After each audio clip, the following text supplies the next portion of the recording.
Well. Hello, everybody. Welcome to the show with Mike and T-Roy. What up, T? Hey, buddy. How are you, pal? I'm pretty good today. Yeah? Yeah. I kind of am, too. All right. Let's start this fucking show off right. I don't know if that means it's going to be a shitty show, because usually we're both a mess, and then I feel like we do a good show. No such thing. Yeah. I in anticipation of my epidural, I'm taking less painkillers. Good. And feeling that out and seeing how I feel, and I feel all right. There you go. It's a good start. Yeah, and so I'm done for the day. I'm not going to take any more. Outstanding. Took them this morning, and it's sort of, just subtly working behind the scenes, and I feel a little better. Yeah. Was able to have a meeting today, which went well. Congratulations. Excited about that. Very nice. And got some stuff done. Yeah, and we got a great football game tonight. Oh, it is a good game. Yeah. This is, yeah.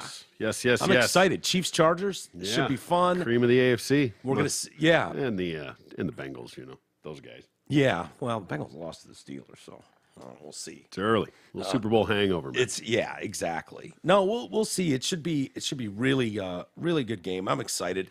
Plus, it's the start of the Amazon Prime stuff.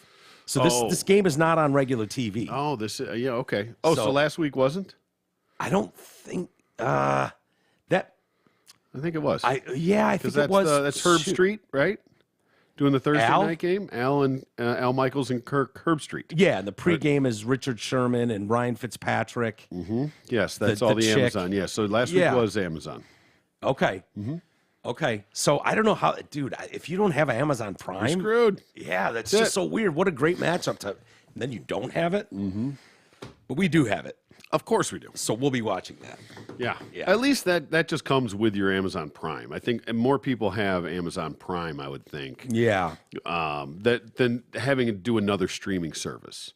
Right. On top of that. At least that combines your Amazon Prime, your free shipping and all that shit. Right. With some streaming content. It's a good deal. If you're using Amazon a lot, it's like $100 a year, $99 a year, I think, is what I pay for that. Yeah. And it renews. I get billed every month. I don't know. Do you? Yeah, it's got to be more than that, I think, because I think I pay. Or maybe you can do it as a year and pay it in a bulk and get a little discount, perhaps. I used to buy it for Beth every year at Christmas. Yeah. That was one of her things. I would just renew her. But fuck her, I don't do that anymore. Yeah. No, you don't. No, her new man can do that shit. Fuck that. No, but I have my own. And yeah, no, it's great. And so I don't have to worry about it. So I need to feel this out, though, and make sure that it's got all the things that DirecTV has, where we can just record it. Because you and I like to pause. Oh, yeah.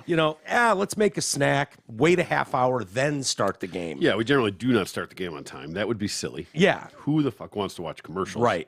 Or halftime? We are down to a science in this place. We can get through an entire game without watching a commercial. Absolutely. The only time we watch commercials is Super Bowl. Mm-hmm. That's it. And between the Lions, the Niners, those are the priority games in this household.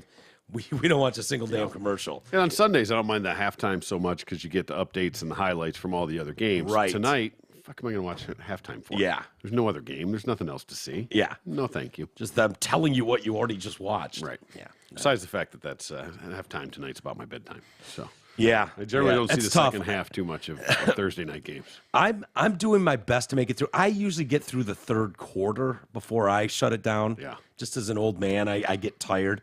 But boy, do I remember those days, man, when I had to get up at 4 a.m. to go into work, and it was like you try to get through it. It was like I wouldn't even make it to halftime. It was like, dude, I gotta go to bed. I got to, or just do a bunch of drugs and stay up all night. Yeah, there was that option. Yeah, that gets old quick. That gets old quick, especially as you get old.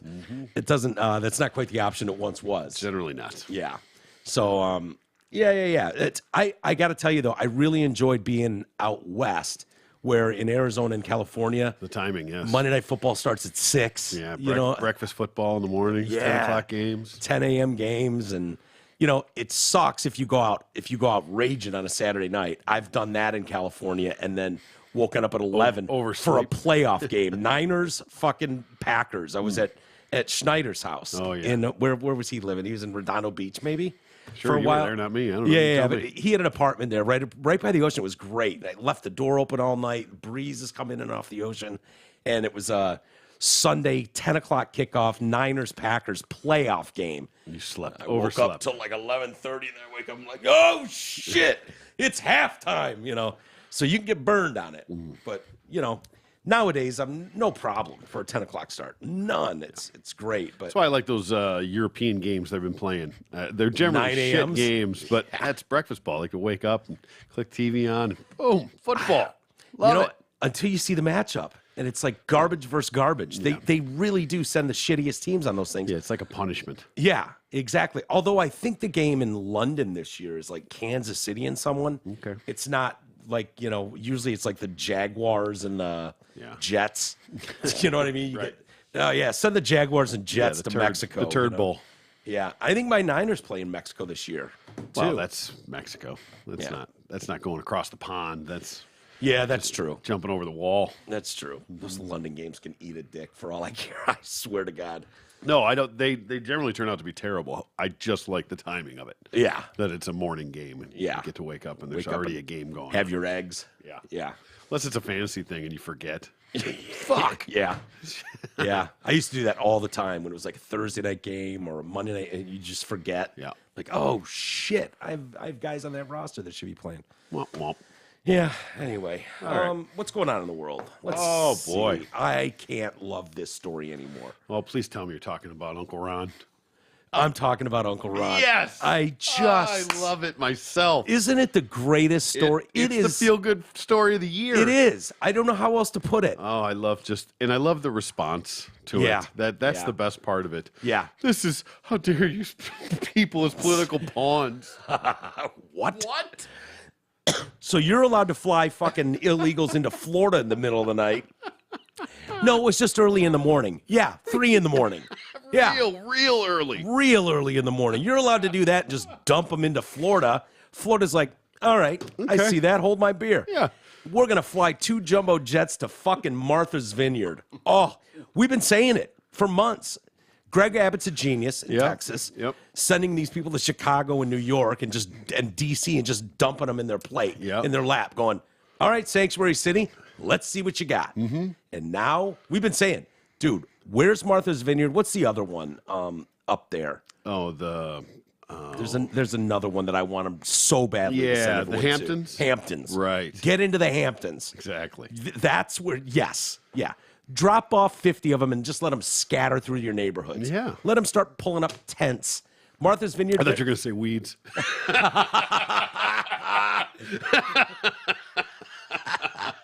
I wouldn't say that. That would, I'm not going to assume that they know how to pull weeds. Well, if you're not familiar with the story, I should give you the basic details.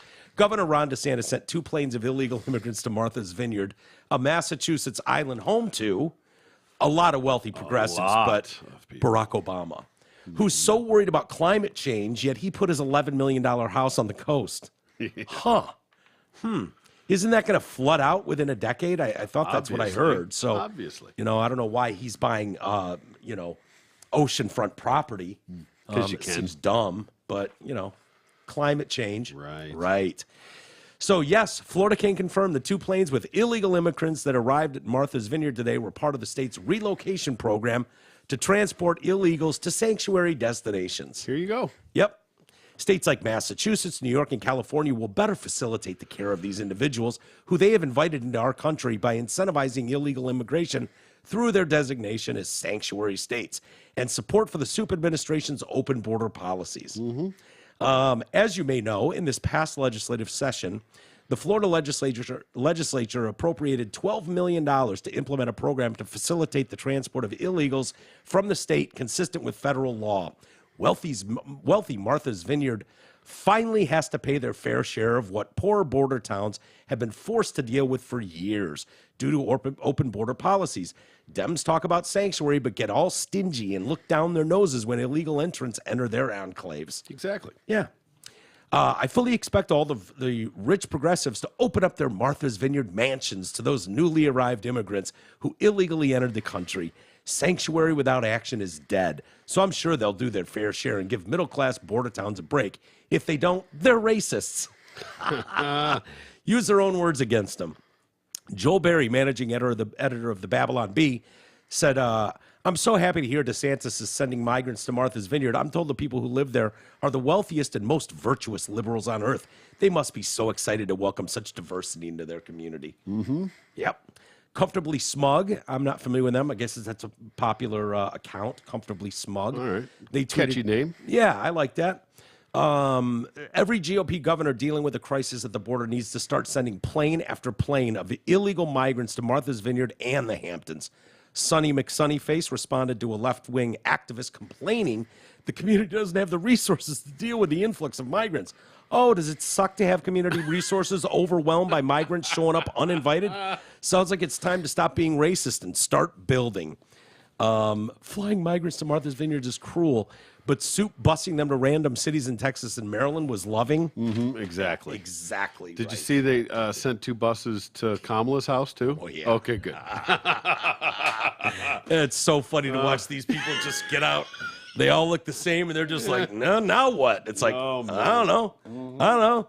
These people are welcoming you with open arms. Yeah. And it's so funny to watch these people, like, call everybody racist and say this is bullshit and a pawn, but we welcome them because that's what we do. Of course, with open arms. With open arms, we'll do our best to help these wonderful individuals that stink and we don't want here, period. It's not like they got shipped to a different country or something. We sent them back home or anything. They're still in the country. Yeah. What, does it matter where they are? Is that no? I wouldn't think they're so. free to travel through. I mean, if you're going to let them in. Yeah, exactly. We got to spread it out a little bit. We can't saturate those border towns. No, it's not fair with it at all. It's not fair. It's never been fair to just expect Texas and Arizona to deal with this. Exactly. And then when you get to a point where 2 million people are coming through these border towns, that's super unfair. Mm-hmm. And they know it. These people, I don't know if I kept the story, but they were interviewing people that got off the buses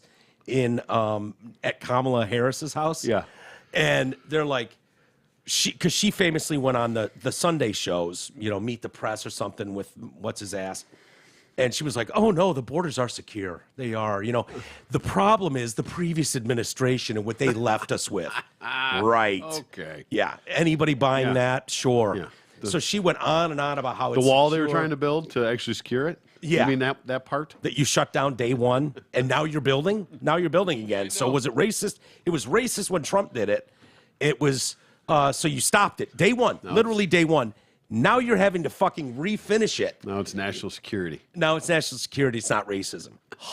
Crazy how that works. So they're interviewing people from Venezuela, Guatemala, anywhere else. And they're like, so do you think the border's closed? And they're like, no. I didn't see a sign. They're like, we just walked in illegally, wide open. Mm-hmm. That's what they're saying. Like, no, of course, we all know that the border's wide open now. It's totally open. We just walked in illegally. They Word even admit has been illegally. spread. Yeah. And they're talking about it, and it's like, well, here we are in D.C. Now what? Sure. I'll pull up a sleeping bag, sir. Sorry, it's going to get cold in the winter, so you're not going to be used to that. Yeah. Might want to migrate west to Los Angeles or San Francisco. They're welcoming sanctuary cities too, as is Seattle and Portland. So you might want to go off that way. Hop on a bus. Let's go. As many as 100 illegals from Texas were left off 2 buses in front of Kamala Harris's official residence just days after she claimed the border is secure. The incident is the latest case of red states exporting the open borders problem to liberals they blame for causing it. She told Meet the Press and Chuck Todd, the border is secure. The buses are believed to have departed from Del Rio, Texas, made the 1,800-mile journey to the Naval Observatory in Washington, D.C., where Harris and second gentleman Doug Emhoff live. Second gentleman. Yeah, what a Get out of cuck here. central. The group includes people from Venezuela, Uruguay, Colombia, and Mexico. I can't tell you how much I love this story. I don't know why they weren't doing this earlier. The hypocrisy is stunning. It is. I mean, and it's just glaring. And if you don't see it, shame on you. You don't want to see it. You don't want to see it. No. Exactly. No. Speaking of Del Rio, it's funny. There's you remember the big dust up over I don't know if they were Border Patrol or sheriffs or whatever they were on the horses. The whips. And the whips and all that stuff. Yeah. And they investigated. Turns out there wasn't any actual It took them a whipping year going on and all that kind of figure stuff. that out. Well, there's a lawsuit against the Biden administration now for that. The irony, in my listening to my NPR today, it just caught me off guard. They were talking about this, the race baiting system that they are. They kept referring it to They kept referring to them as the black immigrants. Black immigrants? Yeah. Talking about from Venezuela, Uruguay, Colombia. All these. They kept calling them black immigrants. Wow. And I'm just thinking, is that just to trigger? Like, what's the point of saying that? Sounds like it. And I mean, I get, you start getting down there, you get into that sort of black skin kind of thing. I get that part, but they're not going to say that. No. But they said it probably 3 times. Really? This So story. it was on purpose. It was were on purposely purpose. doing Yeah, that. yeah. The group of black immigrants. So who is suing the Biden administration then? I'm not sure. I meant to look into it. I haven't had a chance to of what that suit is all about. These clowns, it does matter when you defame someone, when you use your public platform like the president has, to just jump to a conclusion to fit a narrative politically. You ruin those guys. Those guys' lives are affected when everybody in the country thinks they were whipping migrants, which was debunked within 30 seconds. You knew what was going on. They explained how roping with cowboys goes, and it still took them a year to declare what we all knew within 30 seconds. This was a bullshit narrative. Oh, look at the mean Americans attacking immigrants just trying to find a better life. That was what the story they were pushing. So when he goes on the news and blasts these people and we're going to investigate and people will be punished, you're basically declaring them guilty of something. Yeah. So I don't know if it's the Texas National Guard or Border Patrol. I think those were Texas guys. Police group sues Biden administration. Okay. For defamation? Let's see. Slander? Police group sues Biden administration over Border Patrol whipping investigation. Yeah. Yeah. Yeah. I can get into it, but that's who's being sued, yeah. It probably goes nowhere. Probably not. A lot of these tend to go nowhere. But good. Let them answer for it. You know what I mean? Exactly right. Let them explain, because I think it's very, very reckless. I didn't like when Trump did it. No. I don't like when any of these leaders do it. It seems like there was a decorum that for forever that doesn't exist anymore. No, it's gone. Where you can just broadly fucking whack half the country. And it's like that just didn't be the way, that just wasn't how it was done before, and it's insulting. Nice thing about these things going to lawsuits, though, and getting into the court system, is that it's discovery, right? And some of the details that'll start being unraveled, as they gets into it. The problem with that, though, is we're so divided that people are still going to believe what they want. You know what I mean? True. Like, oh, absolutely true. We saw it with Kyle Rittenhouse is a really, really good example, because if you watch that trial, you saw the things that were being said on CNN and all of those outlets, not just CNN, but all of them, when it was like they're not under oath anymore. Yeah. And they're able to say, oh yeah, he just shot me. I was carrying my Bible and I just wanted to help people and he just shot me from behind, And then you get them on the stand where they are under oath. Yeah. Oh, you pulled your gun first? Yeah. And pointed it directly at him? I pointed it at his head and he was a faster shot than me and he eviscerated my arm. Thank God. Yeah. That guy will never jack off the same with his right hand. No, God, never. He's a lefty going forward. Yeah. Well, he's got enjoy the stranger. Yeah. When the stranger becomes your best friend. But what we learned from that, and it still carries to today, the facts in that case didn't matter at all. You know what I mean? You know what I mean? And well, you're right, because and everybody's mind had already been made up. Right. Mm-hmm. And they're still made up.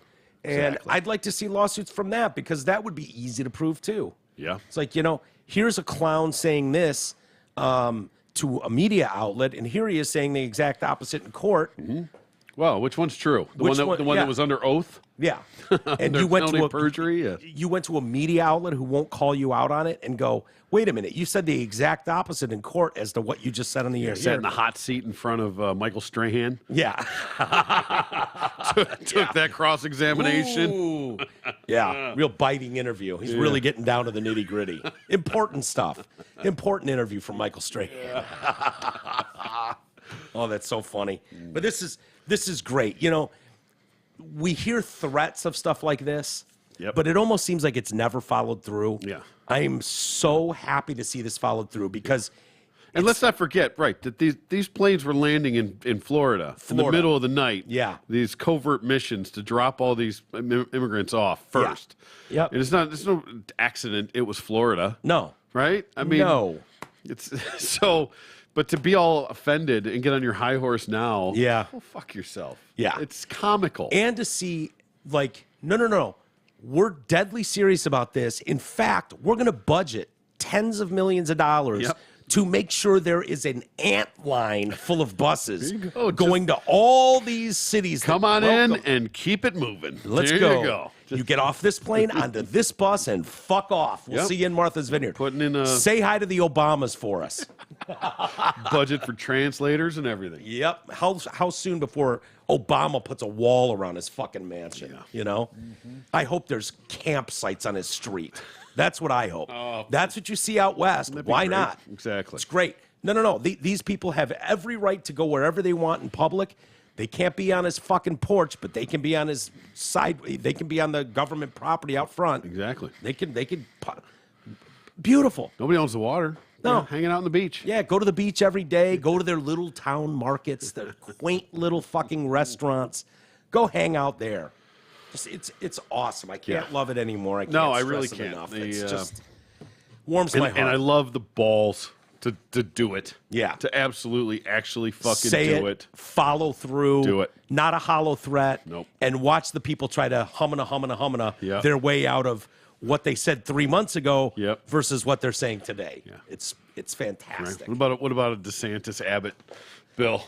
All right. Okay. I still think DeSantis and our girl in Hawaii would be the best. Tulsi. You know, that would be amazing. Yeah. But I would like to see somebody, a little bit more moderate involved. Yeah, and she's a moderate Democrat. Exactly. So she leans Democrat on a lot of things, kind of like you and I do. Right. So that would be, to me, a small bridge where you've got an R and a D together on a ticket.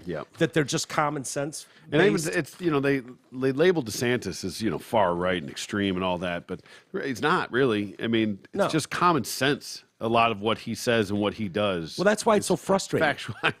You know what I mean? I know. That's why you get so mad. Just You're like, label it like, oh, this guy is so extreme. Like, it's pretty fucking smart what he's doing. I'm not even talking about this. Just sort of everything. The way he handles himself. The way he. You can't take COVID from him. No. The way he handled COVID was a hell of a lot better than everybody. Check the numbers. Yeah. Check the numbers. Check the numbers. He didn't close down shit. Because it's sunny. It doesn't transmit as well when the sun's Oldest out. population in America. Skated through. Fine. No problem. That's what we were saying all along, too. Yeah, didn't bury him into nursing homes and kill him off? Nope. Michigan did. New York did. Yeah. Yeah. Oh, yeah. Don't forget that one. Stretching. You still got to answer for that. Yeah. She still looks pretty good. Stretching Gretchen. I told you. I said, I hope this comes down to a bathing suit competition. Between her and Tudor? Yeah. Yeah. Fuck yeah. Yeah. Every time I see her, all I think is stretching. It's just, I don't know where that story came from. I saw the picture of her in high school. Oh, yeah? Yeah. Homely as shit. Really? Yeah. It's like, that's why she had to give up the ass. Yeah. She had to take it in the shitter because she was homely as hell. Exactly. The front wasn't good enough. Had to open up the back. Yeah. I wonder if she looks back and fondly remembers that time. Who knows? They were calling her Stretchin' Gretchen. Oh, poor thing. Generally, the nicknames earned in high school are generally not thought of fondly, I think. Yeah. I think you can go back and reminisce on those. Yeah. There's a few. A couple, but yeah. Mostly not. Hey, Ohio teachers, a law allowing teachers to carry guns in classrooms is now in effect. Really? In effect? Not like on the up for... Okay. Let me say this. Sorta. All right. All right. So House Bill 99 permits teachers... 99 permits teachers and staff, to not students, teachers and staff to carry firearms on campus after 24 hours of training and 8 annual training hours, was signed in June, became law on Monday. Okay. My office worked with the General Assembly to remove hundreds of hours of curriculum irrelevant to school safety and to ensure training requirements were specific to a school environment and contained significant scenario-based training, Governor Mike DeWine said. House Bill 99 accomplishes these goals, and I thank the General Assembly for passing this bill to protect Ohio children and teachers. Now, here's where the kicker comes in. Okay. local school boards retain the authority to determine whether teachers in their district can possess a firearm. Fair enough. So they can. It's just it's a local decision on whether or not they will. Right. So I'm still torn on that too. So am I. It just sounds so bad. My gut tells me that something's going to go wrong. Yeah. That before a bad guy gets killed by a good guy with a gun, a fucking student's going to get a hold of a gun. There's going to be some sort of altercation. Something bad is going to happen with it, and it's going to be like, see? Yeah. You know? And maybe it's a deterrent. So now having that, people are going to know that there's guns in the school, so it's not a soft target like it has been. Yeah, but you come in hot with an AR-15, you're not worried about some idiot with a handgun. No, so I mean, those one shot. It takes one shot. Yeah, I have a feeling you'd have. I just picture my teachers growing up. I don't know why the vision in my head every time I hear this, I think of a female teacher. I don't think of a male teacher. I'm always thinking of like a silver-haired woman, like holding a gun and like. I'm not saying they all have to be armed to the teeth, but you know, if 3, 4, 5, 6 different teachers throughout the school, are trained and have a weapon, well, I mean. That can make a huge difference, especially in, you know, something like Uvalde. Well, I'll tell you this, where I agree with you wholeheartedly. If, God forbid, some animal comes into your school, I don't care where you stand on the gun debate, if some animal comes in with an AR-15 and multiple magazines and starts running through hallways, if you have the option then of, this happens to be one of those districts where school teachers and staff can be armed, you hope to God to be in one of those. Absolutely. I don't care how anti-gun you are. In that instance, when the impossible happens. Funny how that works. Yeah. Yeah. You know? It's all good until it's going to save your ass. But think about how much that guy that went into that mall food court and started lighting people up, and that 19-year-old or whatever, fucking hero, came out and bang, bang, from 40 yards away, fired 10 shots and hit him like 8 times and killed him. That got negative press. I know. Is that amazing? It's amazing. It's terrifying, actually, the narrative. That was greatest case scenario for good guy with a gun saves townspeople from a bad guy with it, because God knows where that guy was going to go. In an open food court, just lighting up people, and he only hit like 3 or 4 people before he started coming under fire. They said with less than a minute, right, from the time that the guy started shooting to the time he dropped him. Because they at first claimed it was like 2.5 minutes. They had to come back and apologize and go, no, it was more like 15 seconds. And this kid came out and just lit him up. Amazing. And then he got negative press for it, or just neutral press. It should have been celebrated to the nines. Exactly. But they can't have that. No. That goes against everything they're trying to, all the gun control that they're trying to. It's kind of like the terrorism stuff. You know, 9/11 happens. It's, oh my God. If the story lands in our lap that there was another 9/11 planned, but it was stopped, that story lasts for a day. Those heroes do not get the kind of coverage where it's like, holy shit, this could have been a total catastrophe. They had plans to go after the White House and the Capitol and all this stuff, and it was stopped right before launch. It'd be like, oh, good job. Cool. Good job, guys. Nice job doing your jobs. Right. Cool. It's true. Yeah. And, you know, that's a good example. So if you had a situation where some nut job comes into a school and a teacher takes him out, I don't know that'd be hailed as a giant victory. You know? No, probably not, because everybody's going to talk about, how dangerous it was for the students. You know, we got lucky this time, but like, come on. Yeah. I don't know. Again, I'm all for it. I don't know if the reason people target schools is because it's the most vulnerable and therefore it's so awful, like it's the worst of the worst. You target kindergarten class. Well, I think there's a lot of variables soft targets to that too. I think it's a lot of variables. Whether or not, if it's student in that school, it has absolutely nothing to do with any of that. It's just the environment that they're in. You know, which is a lot of what the school shootings have been, is by students, current students. Even this kid, this was his school. Now, whether or not he was intentionally going there to do that. He wrecked his car. Kid? The Uvalde. Uvalde. You know, he wrecked his car. You know, whether it just happened to be that he wrecked it there and went into there, or that's where he was going anyway. I don't know. Nobody, we don't know. Yeah. But And they killed him, right? Wasn't he eventually shot? Yeah, and killed. Yeah. He's not. He didn't live. Yeah. Yeah. Eventually, right. Eventually, after 2 hours or whatever the hell it was. Several school districts across the state quickly responded by banning the practice on their campuses. So, of course, we therefore stand united in calling for more common sense solutions to keep schools safe and opposing arming school staff. The Akron Public School Board announced, we support the board's resolution and policy changes aimed at keeping schools safe by refusing to use the option that this new law offers. By doing so, we are keeping our focus on providing the highest quality education to all our scholars. Cleveland Municipal School Board voted to oppose the new law. Cincinnati has announced that they will not be allowing armed teachers. You know, it's the same thing. It's just like everything else. The cities are going to be against it. But the rural communities will be for it.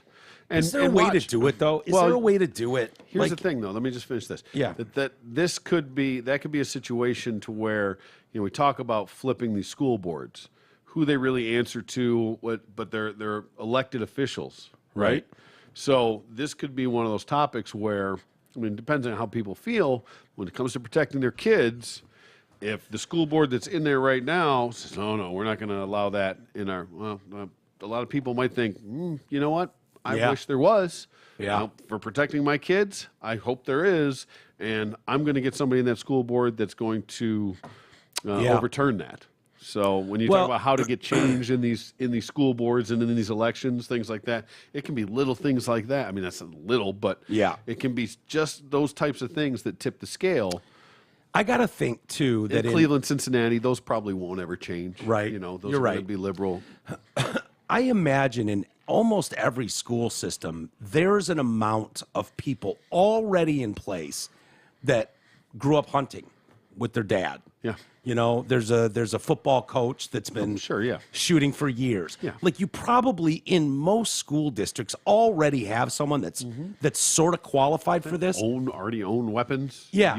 Because shoot regularly, things like that. It's scary to grab a gun. I don't care, outside of a 22. Yeah. If you grab a 40 or if you grab, a semi-automatic, rifle or any of those types of things, pulling that trigger is jarring when you haven't done it a lot. Yeah. The first few times it's loud as fuck. Yep.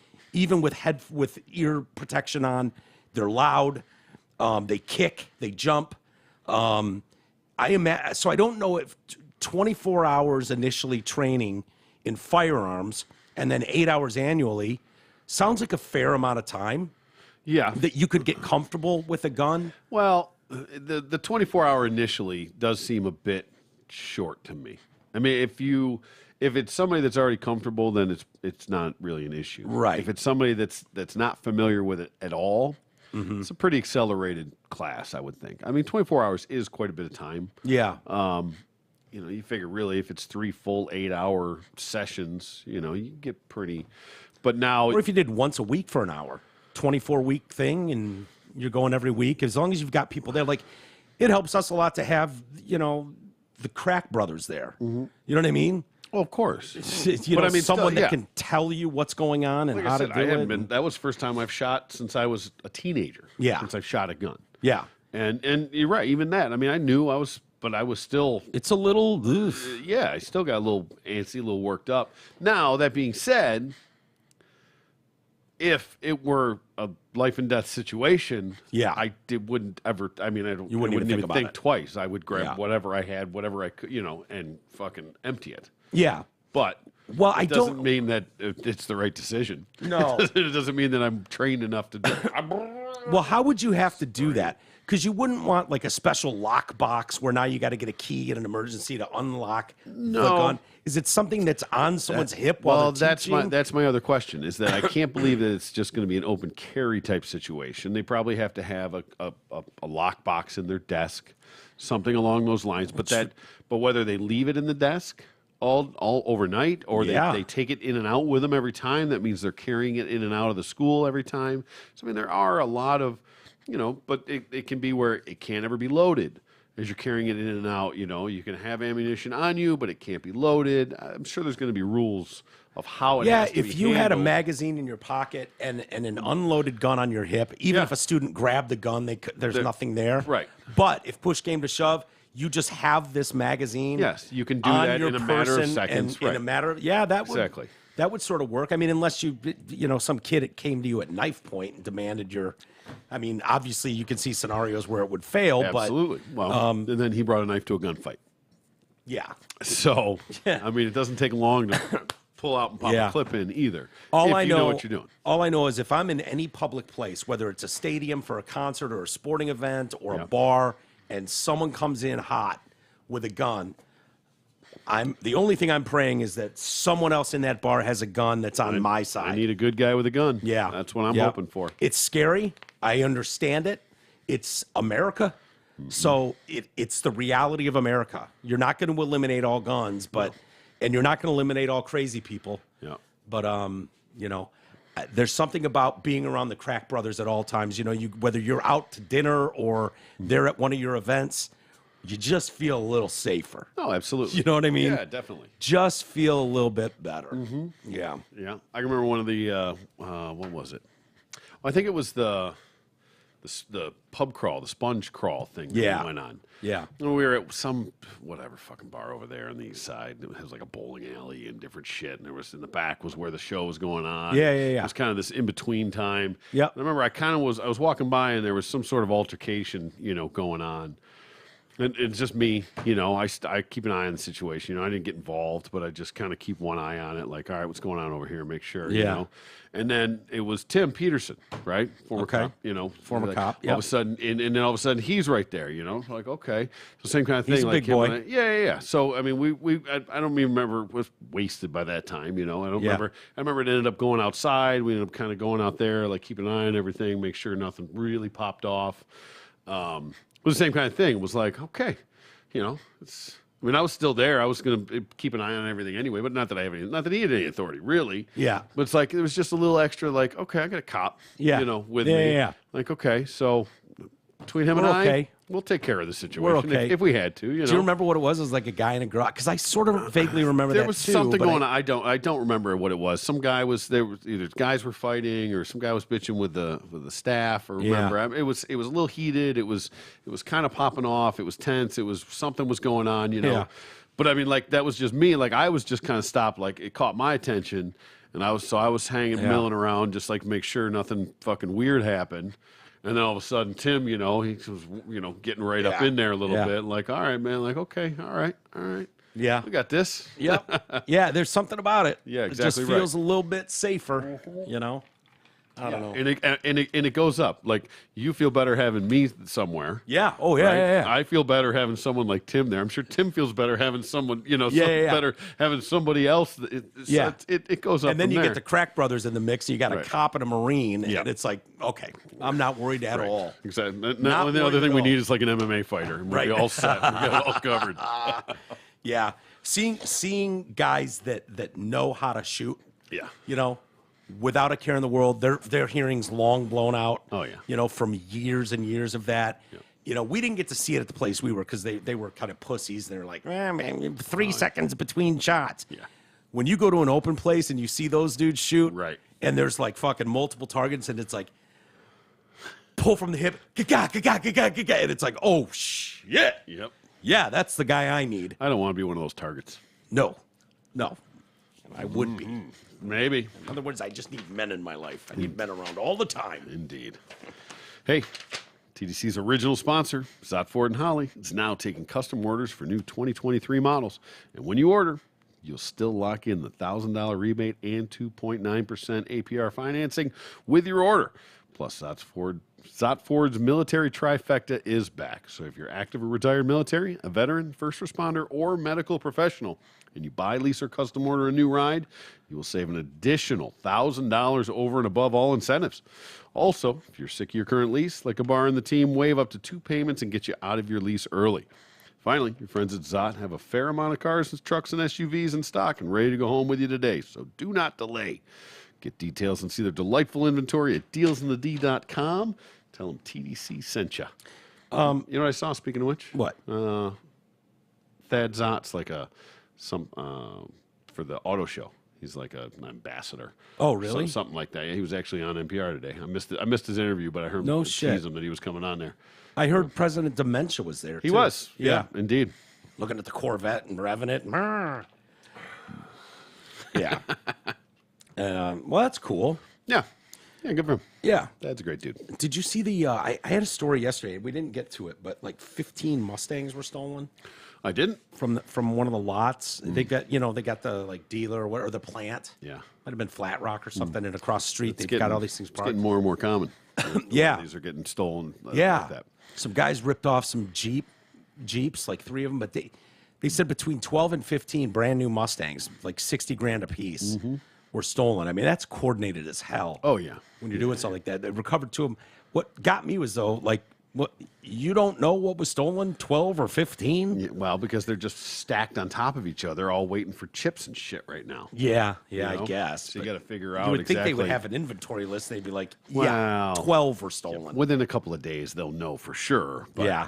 right away, like there were cars here and now they're gone. Now they're gone. We're not sure exactly how many it was. Yeah. I remember seeing that I don't know, it was a while back, but no, it doesn't matter. But it was one of those same type of things where they broke in somewhere and they stole like 3 or 4 like Chargers or Challengers or something. Yeah. I saw that too. And they caught them, and they were all between fucking 13 and 15. Yeah. It's like, Jesus Christ. Yeah. Now when you guys can even drive, you little bastards. Yeah, I thought it was between 11 and 15. It might have been. Exactly. I Whatever. thought it was like an 11-year-old, a Something. There might have been. 13-year-old, and a Yeah, they were all under 16, I should say. Yes, But yes. not like all 15. Like Right. there were some children there. Kids. Yeah, like sitting on kids. I think telephone you're books. right. I think it was Challengers and Chargers. Yeah. Yeah. Where would you learn? You know what I mean? Because they said this ring that with the Mustangs, it was pro as hell. Like these guys knew how to get in, not only get into the gate, which you could do, but get into the cars and then get them started. Yep. And then took out. I was like, yeah, they're headed north on 75. It's Right. just like 12 Mustangs. Going like 180. Yeah. Whoa. Yeah, and if you got those into the right places, and you could Exactly. get away with that. Chop shop, baby. Wild stuff. Jan Stawovi. Oh, such a fan. Yeah. Yeah, love me some Stowovi. Yeah. Big fan. Oh, Jan, where did things go off the rails for you? What? Sir. It's a sir. Oh shit. Yeah. Jan? Yeah, it could be Jan. Okay, it's Jan. 61. I was thinking of his sister Jan. Yeah. We'll call him Jan going forward. Jan, where did it go off the rails? What'd you do? What are you doing, Jan? What You're did you embarrassing do? your family at this point. A man wearing, and I'll let you guess who was wearing, a reflective vest and a rainbow-colored wig, stormed a Dairy Queen in Pennsylvania on Saturday, carrying a loaded gun and telling police that he was working undercover and planned to restore Trump to President King of the United States. Oh, for fuck's sake. Jan, Yeah, you're not helping. Jan. You are not helping. Oh, fucking Jan. He went on, and Jan's an open book. Oh, yeah? He's the guy that sits down with the police and believes that they're there to help him. Oh, yeah. Yeah. Okay. So Jan's just spilling it, you know? Okay, guys, here's my plan. He's like, they're like, no, tell us everything. We'll get you out of here. Okay, Jan? And he's Right. like, okay. No, keep your rainbow wig on, Jan. He's now facing several charges after also threatening to kill all Democrats Uh-oh. before he was apprehended. That's not good. Oh, Jan. He carried a loaded gun into the Dairy Queen. That's where he's getting his hits on, is the Dairy Queen. One person... Give me a fucking blizzard. I want a Heath Blizzard. I want an orange sherbet. One person initially reported seeing an erratic driver who then left his vehicle with a gun in his hand, quickly called police. Within a minute, Delmont police officer Gregory Stoll arrived on the scene, was able to apprehend Jan without incident. Officer Stoll took Jan into custody, after which police searched him, found both a loaded .40 caliber handgun and additional ammunition. A search of his vehicle netted 2 more firearms and another 62 rounds of ammunition. He should have to do his mugshot like the way he was dressed. Yeah. The reflective vest and the clown wig. In the clown, the Yeah. rainbow wig. Yeah, I agree. An interview with the suspect proved interesting as well, as Stawovi reportedly insisted that he was working undercover to help reinstate former President Donald Trump to the White House, explaining that he planned to restore Trump to President King of the United States. That's a quote.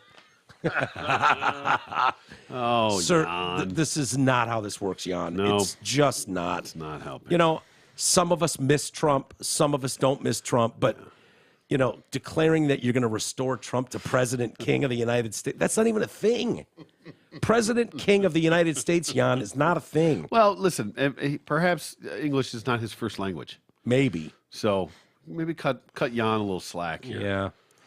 Explaining that he planned to restore Trump to king, he added that he carried weapons in order to kill all Democrats and liberals and to provide protection for himself from drug traffickers. Oh, boy. Further investigation into his behavior led officers to concerning posts on social media calling for civil war, among other things. Oh, boy. Not the first one to call for that. Jan, you're not helping at all. You really, really are not. No, You know, no, it's definitely just- not. You can't say you want to kill all Democrats and liberals.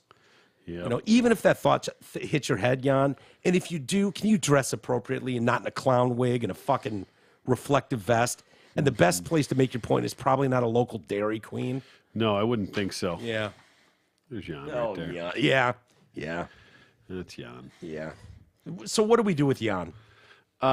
We put him in for fucking psychological 61? evaluation. Does he look 60? Does he look that? He looks 81. That's the beard. Yeah. You give him a little. He needs a little psych eval. Yeah. That's what he needs. Yeah. Probably we need to check on his meds. President King of the United Jesus States. fuck. Fucking Yeah. Christ, man. Yeah.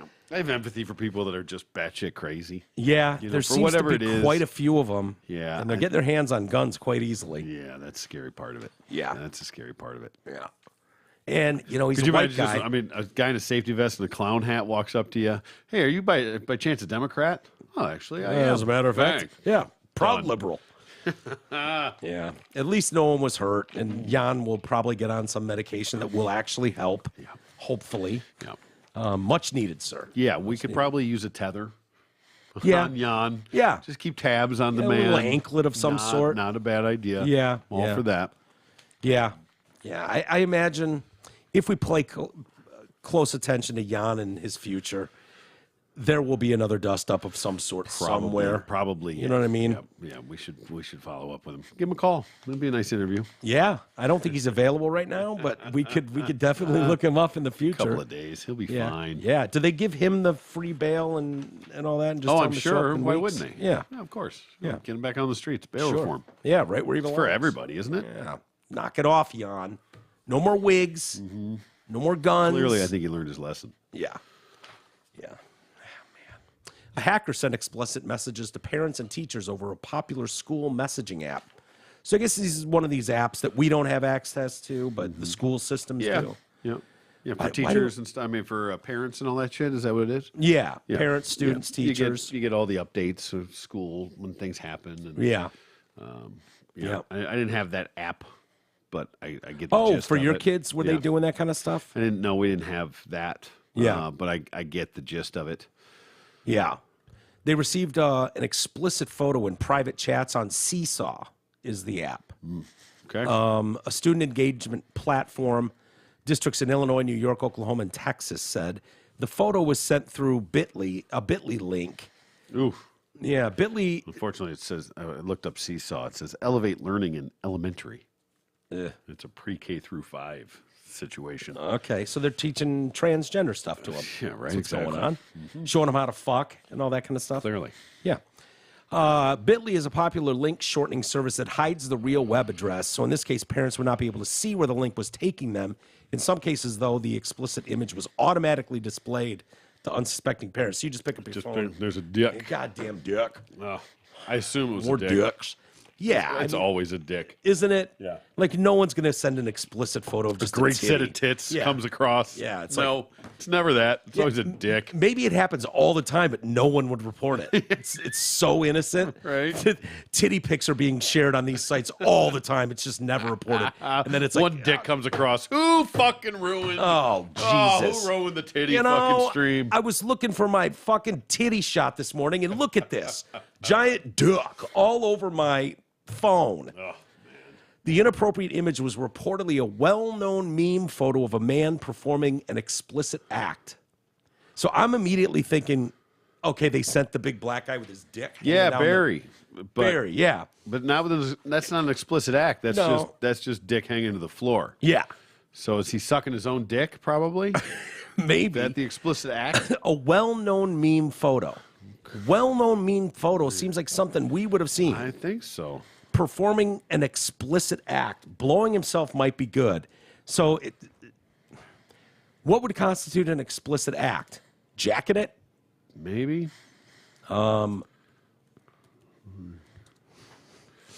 Seesaw said in a statement, Vice President of Marketing Sunia Salim, we are taking this extremely seriously. Our team continues to monitor the situation to ensure we prevent further spread of these images from being sent or seen by any Seesaw users. The platform allows students to share links as well as media such as photos, videos, drawing, text, and PDFs. The platform also allows students to share their work with families. Nothing is shared without teacher approval. About 10 million teachers, students, and family members use the Seesaw app. We're currently working with Seesaw and our tech team to eliminate this virus from our system, ensure our students are not exposed to inappropriate material, like dicks. Yeah. What all do you the think? boobs you want. Yeah, all the titties you need. I don't know. Are Could you be jacking it. I mean, could be jacking it. Could be Dropping it in a vagine? Yeah, Twixt a set of I titties? doubt that. Explicit sounds like on himself. I think he's blowing himself. Yeah, that's possible, but I don't know that I've seen that that meme. Yeah, I don't either. Oh boy! And you've seen all the memes. and I can only imagine what saying that out loud. My RIP, my fucking inbox. Yeah. I'm sure. Yeah. But yeah, I don't know. Most famous explicit male memes. It's not going to come. It's not popping up? It's. This is bullshit. I get that Willy owed us more than Wonka, that. the world's most interesting man. It's not going Yeah. to give me dude blowing himself. Well, it should. I know I got to go deep down the rabbit hole to find that one. I even put explicit. Yeah. In the search. Look at the things that airlines and schools have to deal with now that just were not a thing that was possible. Oh, technology is such our friend. Remember what a pain in the ass it was for you to make your point in a school setting when you had to go and actually physically make something and then go Xerox it 400 times and then personally go into the school and distribute? I remember that fondly. Yeah. Imagine if you could just with a bit.ly link, bloop, boop, and every fucking student and every teacher and every administrator gets a picture of your dick or whatever message you want to send. Yep. You know, the airlines are dealing with airdrop. For the record, I didn't Xerox a million pictures of my dick. No, you didn't. Send it out, but yeah. Just to be clear. Can't remember what you said. Nah, it's fine. It's irrelevant. It does not matter. It just shows the depth that you're willing to go to to prove your innocence. That's true. To say that you're not going to stand for this. Mm-hmm. Yeah. And you were a one-man operation. Definitely. There was no well, no, there that. was I had a little Susie Voisin help on that one. Okay, all right. Voisin's good for that. Yep. I could see that. Shocking story, T. Oh, no. Yeah. TV reviewers are coming out and talking about... slander, the action or crime of making a false spoken statement damaging to a person's reputation. Prove it. False. Prove. False. Being the key You prove that her didn't stink. Go ahead. I'll wait. Or making false or damaging statements about someone. False. Being the key fucking word there. Got off. You learned a lot about the court systems that day, my friend. Did. I represented myself very well, I would say. 46th district? Damn right. You know it's gone. It is? Yeah, it's not even there anymore. It's a subdivision. Shit. Really? Wow, where'd they move them to? I shed a tear. I don't know where they're at now, but I shed a little tear. We tear spent so much time in 46th District Court. I know. I was so bummed when I drove by and I was like, it's gone. It's gone. Wait a minute. Fuck. That's my childhood. Walk in and high five the fucking clerks. Shrine. Hey, Bob. Hey, Phil, Steve, good to see you guys. How we doing? Mike, Troy, nice to see you. All right, welcome back, boys. You guys are in courtroom 3 this morning. New judge, you're going to love him. Thanks, guys. We'll see you after. So TV reviews are coming out. I don't know if you knew this, but Hillary Clinton and Chelsea Clinton have a brand new show on Apple Plus. Oh, boy. It's called Gutsy. Okay. Is there anything we've needed less in the media landscape than a Hillary Clinton, Chelsea Clinton tag team fucking talk show? What's the one where they, like, the mom and the daughter, like, switch places? Freaky Friday? Yeah, is that what's her name? They said had a dick. Isn't she in Freaky Friday? The what? The chick, the famous one that they said was a hermaphrodite. What's her name? Hot chick, great tits. It's in the Arnold Schwarzenegger movie. Jamie Lee Curtis? Jamie Lee Curtis. Oh. Is Jamie Lee Curtis the mom in Freaky Friday? I'm not sure. I know there's an original and there was a remake with Lohan. Yeah. But they should do like a sitcom like that with Chelsea and Hillary, have them switch places. Here's the thing: when you're trying to get personalities out there, you have to, in fact, have a personality that's likable. That's true. That helps. That helps a lot. You have two individuals that have zero personality. None. Zero. So Gutsy lacks depth, personality, and more. Yeah, there you go. Good job, Hill. One recent review from the Hollywood Reporter said even pro-Clinton viewers might struggle with the fact that both Clintons are lackluster as TV hosts, despite their decades in the spotlight. The review explained that the causes the Clintons highlight are largely unobjectionable as long as your politics align with theirs. Oh, great. Yeah. For a certain type of viewer, say a devoted Clinton fan or a budding feminist in search of role models, it might make for a decent primer on the broad spectrum of issues affecting Americans today, from motherhood to environmentalism to the fight for alphabet people's rights. Oh, boy. However, in its restless, relentless quest for uplift, the series turns away from complexity, depth, or even much in the way of personality. While Gutsy's good intentions make it hard to dislike, its shallowness also makes it difficult to love. The review added that neither Clinton seems quite at ease with the purposefully casual vibe of the docuseries, or all that eager to reveal any more about themselves than they already have. They have reason to feel plenty exposed already. Nevertheless, it makes for unsatisfying TV when the two central figures are made to look so inapproachable, they're downright distant. Despite the series' impressive list of heroes and issues they raise, the series seems to be stubbornly focused on spreading good vibes as far and wide as can be, instead of possibly courting contention and controversy by challenging approaches dealing with harassment, the justice system, and more. Reviews on Rotten Tomato are not good. I don't know how many of these we need to put out there. No. You know, when it's like, oh my God, the world's biggest platform, Apple TV, let's give a show to fucking Obama. And it dies a horrible Obama and Springsteen doing a podcast. Yeah. We get more fucking listens than they do. Right. You know what I mean? Shit show. No one this has anything to do with Hillary tipping her toe back in the water. She announced that she's not running for shit. She already did, officially? Yeah. Okay. She can't handle a fourth blowout loss. No. Looking like an asshole. Right. Didn't she have a Netflix show they canceled too? Like it ran for a week and then was canceled? Couldn't tell you. Obama's famously had some Netflix thing blown out. Didn't work. No, none of them worked. Nobody gives a shit. No. Springsteen and Obama doing a podcast. Fuck awesome. Here. Awesome. Yeah, that's what we need more of. It's like CNN Plus. Yeah. Yeah. It did not work. It's lasting as long as CNN Plus. Hey, insurance. We all need it. Most of us don't know what kind of coverage we have or who even provides it. Let fellow TDC listener Brent Wasik from Wasik Insurance Services change all that. Brent has over 30 years in the business and offers all types of insurance coverage: auto, home, health, life, business, commercial, and more. So call Brent Wasik at 734-455-1900 and get a free no-obligation quote today. Again, that's 734-455-1900 and ask for Brent Wasik. Yeah, go talk to our boy Brent.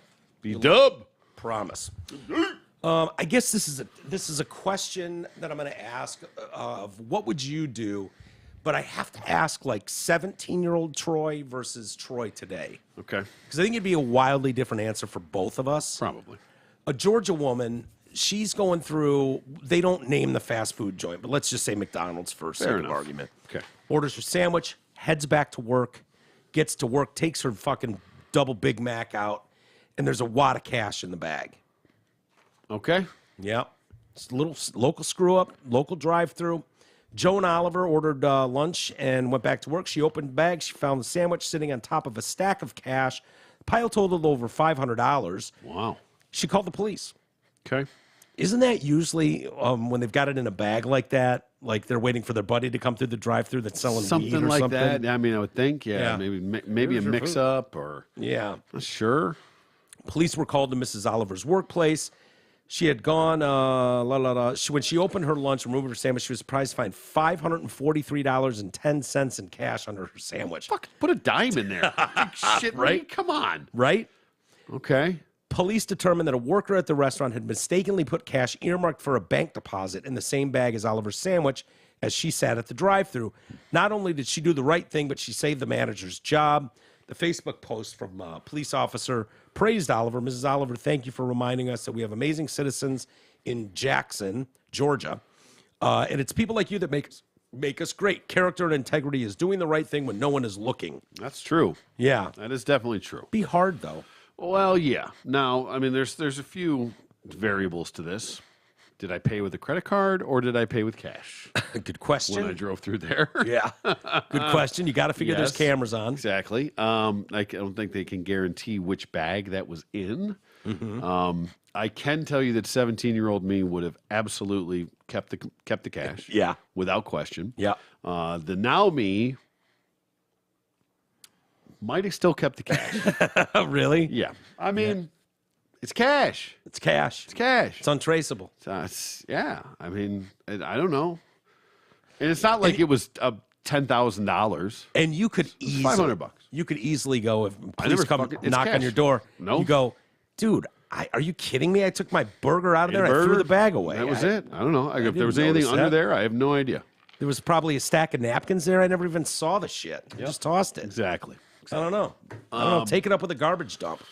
Yeah. I mean, mostly like I would never take money out of a wallet now. Things like that. But a situation like that, and I shouldn't say that because, in all honesty, see, that's a weird one. Taking money out of a wallet? No. The cash in the McDonald's bag. Yeah. That's a weird one. But yeah, I might just keep it. I really might. Yeah. Just you know what? First of all, it's McDonald's. Go fuck yourself. Yeah. Manager's going to lose his job. Well, then you should have been a little more careful, right? Maybe it was for me. Maybe this is this is God's sign. Right? Maybe this is one of those things. Who's to say? You know when they say, "Hey, like this post and you'll be showered in riches," things like that. Yeah. Maybe I like to post, and maybe this was my showered in riches. Yeah. This is what I was supposed to get. Who's to say what's good or bad? Maybe this manager gets fired and gets twice the salary at another fucking chain. Exactly right. And Maybe he was mistreated all along. Yeah.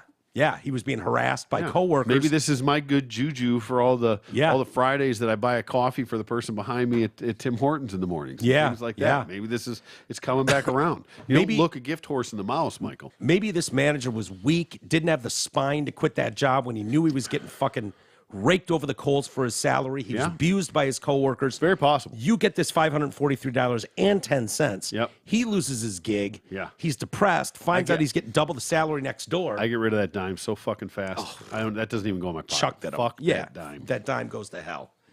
Here's another one. 2015, New Hampshire woman named Janelle Jones was mistakenly handed a bag containing $2,631 at a Burger King drive-thru. What the?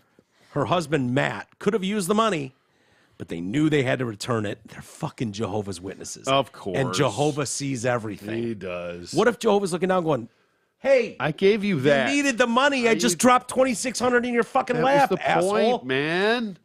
Every time I try to give you a fucking break, Matthew, you return it. It's a write-off, dude. Jesus Christ, Matthew. You're the dumbest Jehovah's Witness ever. If you'd buy a fucking lottery ticket, I'd let you win it, but you don't. You don't. You keep buying Big Macs or fucking Whoppers at Burger King. Yeah. Here I dropped 26 large in your fucking Whopper bag. It's not 26 large.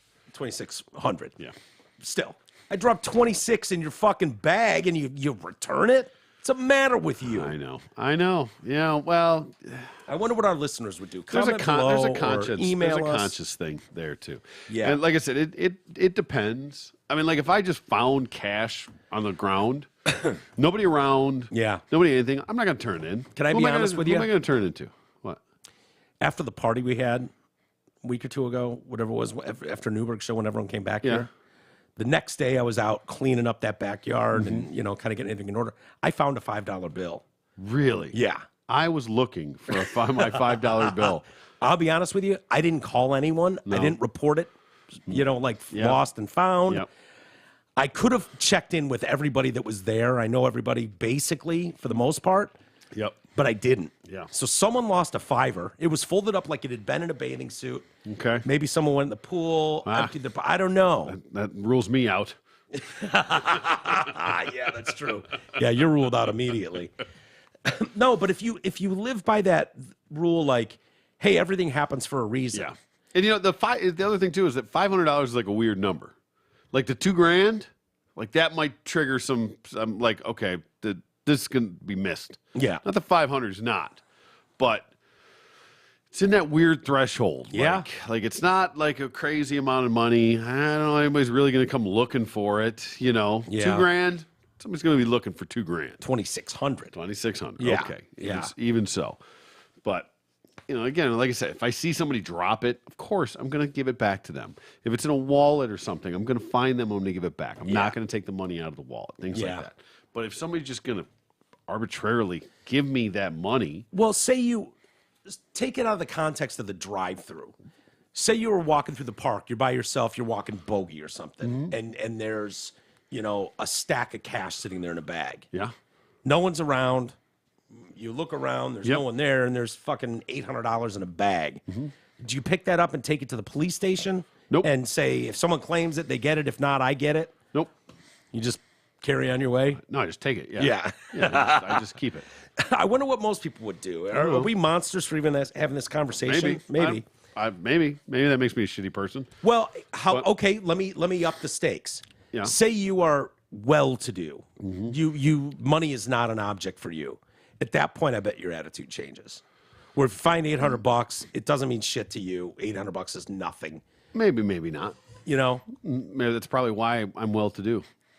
Just keep picking up $800 everywhere you go. Exactly. Yeah, I think it would change me if money was no object and I could do whatever I want anytime I wanted, and I found it. I'd probably. I mean, it's circumstantial. I mean, if it's, I don't know. It's hard to say for sure what I would do. Yeah, I guarantee you, at 17, I would just take it and run. Yeah, and not even think twice about it. And dude, at my age, I took that $5 and ran. See, I hate admitting it, but I took that $5. It was not mine. In that situation, it's a different story. Yeah, that was someone's $5. If there's any trace of who or where it belongs, I guess that kind of shits my drive-through story away because I know it came out of there. But I don't know.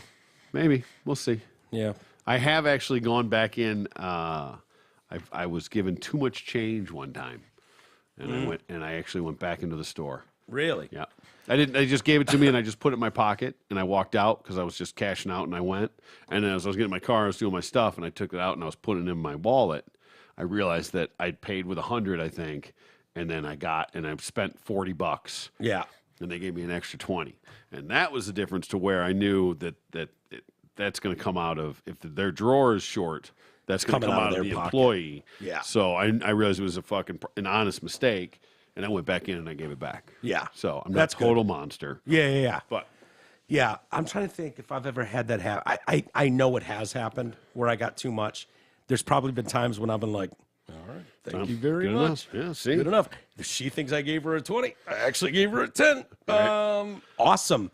I know I've been that dickhead, and I know I've done the right thing and given it back. Sure. So probably depends on state of mind in the moment. Exactly. Lots of things. Feel free to write us, walters@detroitcast.com. Let me know. Give us your found money stories. Yeah, found money stories. Did you return it? I famously was at that Tiger game with Poltz and in one of the suites in the Champions Club and left my wallet fell out of my pocket. Yep. It's behind the seat. And they're like, we found your wallet. I was like, oh, thank God, went there. And I knew I had hundreds in $100 bills in that wallet gone. Yeah. It's gone. So whoever found that got the money, took the fucking cash right out of it. And that's a tax for not having to change all your credit cards, get a new driver's license. In some way, it's okay. Like, it's worth it in a way. It was shitty. My only thought was... Because they could have taken the money and thrown the wallet away. Yeah.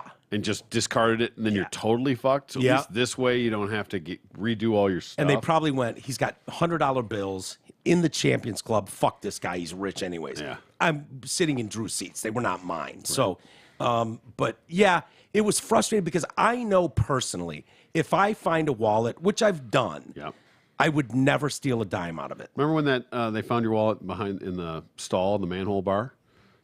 Sure. Yeah. That Serwick didn't he call? What's that? Isn't that Serwick call? Said he found your wallet in a manhole. The manhole bar. Did he? I don't remember that. No. Right. It didn't actually happen. No, of course not. But yeah, Serwick fucking something around. Serwick would do. Yeah. Anyway, CNN announced a new morning show. On the real That one you or on can't CNN wait. Plus? No, on the real CNN. Oh, yeah. Oh, that's right. That's all there is now. Featuring Don Lemon. Donnie! Yeah. All right. Alongside two others, despite the CEO pledging to restore trust in media, Poppy Harlow and Caitlin Collins will be featured with Lemon in a revamped morning show. The show will debut in October. So they're blowing him out of prime time. Yeah. Getting Don Lemon out of there. Yep. You know, it's got to be incredibly hard, no matter how stupid and untalented a gay black guy is. It's tough to fire. It's almost impossible. Although that's basically cis white male these days. Yeah. Just a gay black man. Yeah. That's basically cis white male. Yeah, You're next. maybe. You're next, Don. Yeah, you are. That's true. Yeah. You'll be the first to go. The trio's production is set to replace the New Day show hosted by John Berman and Brianna Keeler. Brianna Keeler used to be my crush, man. Yeah, Biscuit. Born in L.A., fucking blonde hair, blue eyes, gorgeous. She's got me fat. So don't judge me now for Brianna Keeler. Okay. Go back a few years. Brianna Keeler was fucking amazing. Okay. And then, you know, they all lost their she's mind. She's got a little Kelly Clarkson in there. Yeah. Are you looking Ooh, at recent Jesus, pictures? Good Lord, and some age. What are you talking about, Dude, sir? go back previous pictures of her. All right. Go back to old pictures of Brianna Keeler. I couldn't take my eyes off her Brianna Keeler when she was hot. when she was hot. Non-fat Brianna Keeler. There's no stronger combination of talent than Don, Poppy, and Caitlin. Chris Licht actually wrote that. Wow. Strong words. Yeah. They are uniquely intelligent. No, they're not. Uniquely. Reliable and compelling. The only thing compelling about Don Lemon is when he gets fucking hammered and decides to homo out on New Year's. That's the only time Lemon's entertaining. Yeah. When he's making out with his fucking husband or he's getting a nipple ring or a tattoo on live TV. There's your moose. No. You got to go back years, dude. All right. What? When she was 16? She was on CNN. Okay. Yeah, she's kind of a moose now. A little bit. CNN's resources and global news gathering capabilities will offer a smart, bold, and refreshing way to start the day by retreading. Smart, bold, and refreshing. Retreaded talent with 40-plus-year-old women and Don Lemon. Yep. No. So Lemon will conclude Don Lemon tonight, his evening program, in prep for his new morning gig that no one will watch. Awesome. Don Lemon says it's time to shake things up as he shares the spotlight with two of his dearest friends. This will be a colossal flop. Poppy Harlow is nobody.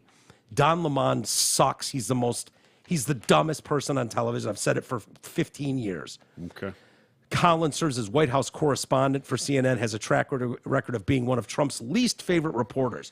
So if you're going for the unbiased look, Poppy Harlow, Collins, and Don Lemon, you have failed, sir. Yeah. These are three never-Trumpers. I don't know what you're going for if you're trying, unless you don't care about the morning show. That's why they're going to stick in the morning. Yeah. Harlow said she's in awe of the milestone. I can't wait to laugh with Lemon and Collins and learn from them each day. CNN has been purging itself of the reputation of being a woke media source since Licht pledged to make the network reliable to the people again by halting the slander of Republicans. Keeping Lemon makes that impossible. I'm sorry. There's a handful of guys you could keep at CNN. I could even let you keep Anderson Cooper. Yeah. Yeah. You know, there's a few personalities there that you could do it, but there are some that are so fucking obvious with their bias, Right. it won't work. People are not going to give Don Lemon a chance. No. They're just, if you're trying to get viewers like me that watched you exclusively for 20 years, you're not going to get them. Nope. I'm not going back there to Don Lemon. Not for Don. Forget it. Absolutely not. I've actually taken the morning news programs off my thing. I'm watching NFL Network in the morning. There you go. Get the real. Yeah, That's what's important. it's important. I have my coffee. Good and Morning I sit down. Football. And Good Morning Football is great because they just don't go there. Yep. They just fucking don't. They just play it Football. You know, ESPN can't help it. ESPN cannot help it. I try. They can't get out of their own way. No, they can't. Everything's got to be a race issue. Everything's got to be a black and white issue. Yep. They'll spend 12 hours talking about what a racist league this is. The NFL Network will cover the same story and just be like, hey, here's what's going on. We'll follow it. Football. Here's they're playing so-and-so tonight. It's going to be a great game. Yeah, some X's and O's. Gotta love it. Exactly. Hey, this part of the show is going to be brought to you by Janet Davis Cleaners. Yay. Woodward and Berkeley. Let's work a deal out, boys and girls. It's family owned since 1938. They offer free pickup and delivery. Goddamn, free pickup and delivery. Do you even understand that? It's fantastic. They use only the best environmentally friendly cleaning methods, meaning it's guaranteed odor-free. What if they break a button? Oh, but there's an intact button guarantee, which means no broken buttons. Love it. How about that? It's a full I service. heard they've got literally every button that's made in the world. They just have it on hand just in case. If they fuck it up, they put it back on. Yep. Fantastic. Yeah. And they're full-service dry cleaners, casual clothes, work clothes, wedding gowns, as well as sheets, comforters, duvet covers, tablecloths, and more. You think of it, they'll clean it. Visit janetdaviscleaners.com or call them at 248-543-0340. Mention TDC, that's us, and get $20 off your first home pickup for new customers only. Very good. Love it. Yeah. Phoenix Suns. They were they didn't win it last year. No, Golden State won it last year. Phoenix Suns, were they in the finals the year before? I think they were. Yeah. Well, with an aging NBA. Point guard. I know. Not been following NBA. You know what? It was happening when I was in Phoenix or in Arizona, not Phoenix, but so that was like the talk of the town was the Suns going deep. Yeah. Their owner, Robert Sarver, was likely spared even stronger sanctioning by the NBA for his racist, misogynistic, and hostile words and actions because of one key conclusion by investigators, Adam Silver said. The law firm that spent nearly a year digging into the situation determined Sarver's use of slurs was not motivated by racial animus.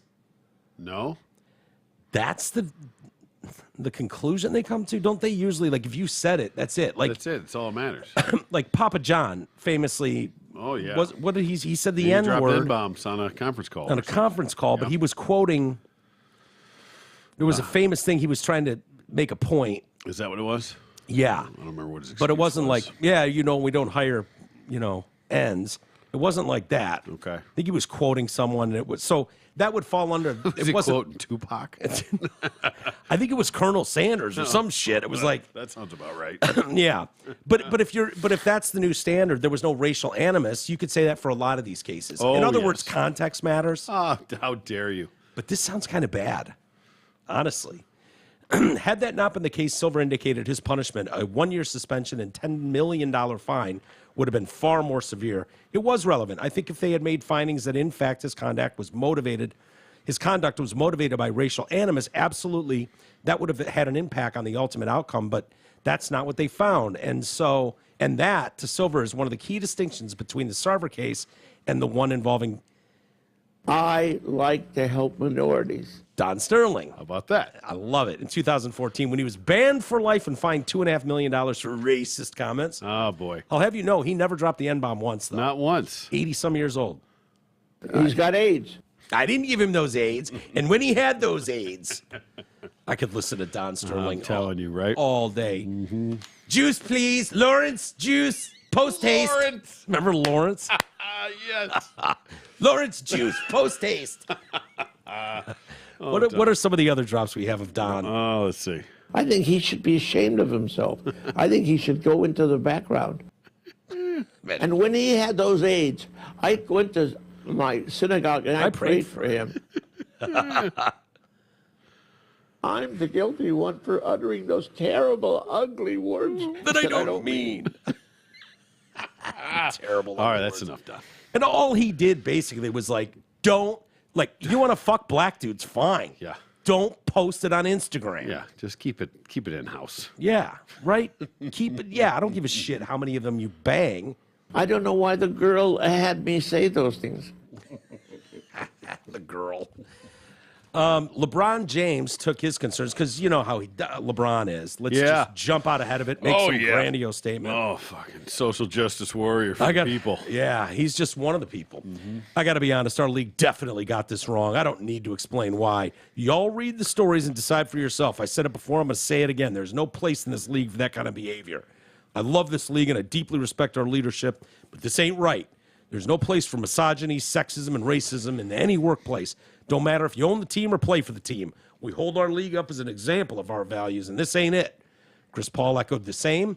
Like many others, I reviewed the report. I was and am horrified and disappointed by what I read. This conduct, especially towards women, is unacceptable and must never be repeated.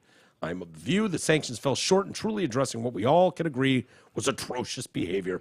My heart goes out to all the people that were affected. Yep, he wrote that for sure. Yeah, totally. Yeah, sounds like exactly the way he'd say it. Verbatim. Let's see. Another reason he stopped short of suspending Sarver for longer or even banning him, a number of anonymous details that could not be revealed in the investigative report that, along with other elements of his actions in his 18 years owning the Suns, and don't forget the WNBA's Phoenix Mercury. Yeah, got them both. Yeah, it's amazing how each city's NBA team owns that city's WNBA team. Like, here, you have to have this. Yeah, take this. Absorb these losses. Yeah. Take this L. Yeah.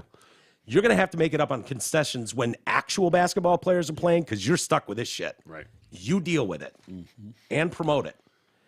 10-month investigation was done, confirmed he had used racist language, made sexually inappropriate comments, left some employees, male and female, feeling uncomfortable, and took part in what would be considered workplace bullying. Ooh. All right, give me some shit here. What did he do? Let's hear it. A difference between him and Don Sterling is Don didn't cooperate. Don was like, eat a dick. Yeah. And this guy, Sarver, did. The report said Sarver repeated or purported to repeat the N-word on at least 5 occasions spanning his tenure with the Suns. However, the investigation does not find that Sarver's conduct in any of these instances was motivated by animus, racial animus. Adding, the investigations made no finding he ever used this racially insensitive language with the intent to demean or denigrate. Okay. Boy, they're giving him a wide berth on this compared to... Yeah. It was ESPN's reporting in October Here we go. that initially led to the league investigation, of course. Womp. The Suns' HR department allegedly broke employee confidences and had deficient record-keeping practices. There were also accusations of unwanted touching, not against Sarver, but against team employees. 2 incidents involved male employees rubbing the backs of female coworkers. The fuck's wrong with that? And take your massage. Jesus Enjoy Christ. it. You know how many times a woman has come up to me and rubbed my shoulders like that? Not a ton, but I've enjoyed it every single damn time. I'm certainly not going to report it. No. One of them, one of those women allegedly had her hair sniffed. Oh, Biden was visiting the Suns. Yeah. Furthermore, a female employee allegedly touched male He and wasn't female... a midget, was he? No. Just checking. A female employee allegedly touched male and female coworkers on their thighs. Awesome. Mm-hmm. Inner or outer? Probably both. Okay. That's great. I love when a woman touches my thigh. Yeah. Is there anything more fucking wonderful than that? Yeah.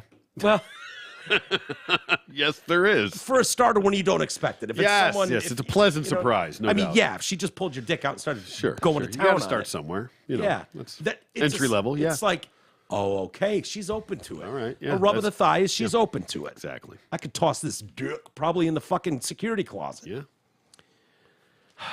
One male team sponsor was accused of grabbing the buttocks of a team employee during a business trip. You can't even grab an ass anymore? What if it was like, you know, Double what I mean? hand, like, oh, yeah, I'm fucking getting in there. How can you not? It's probably like this, though. Somehow I doubt it. Yeah. And if it was, bitch, shut the fuck up. Yeah. Be glad somebody grabbed that thing. Yeah. It's not too many years from now when they're not going to grab that at all. Yeah, you're lucky. You're lucky. The female reported the allegations to team executives. Guessing he wasn't fucking white. snitch lip. Goddamn snitch lips. lip, man. No, Everywhere. Here they are. But no action was taken. They're like, yeah, get over it. He grabbed your ass. Whatever. Really? We're in the middle of a fucking playoff run. Right. We don't worried need about this. your ass grab. So Sarver made misogynistic comments to female subordinates, once asking, do I own you? I don't even know what that means. Right. But Is that- he owns the team, and if you work for the team, then yes, he does own you. Well, no.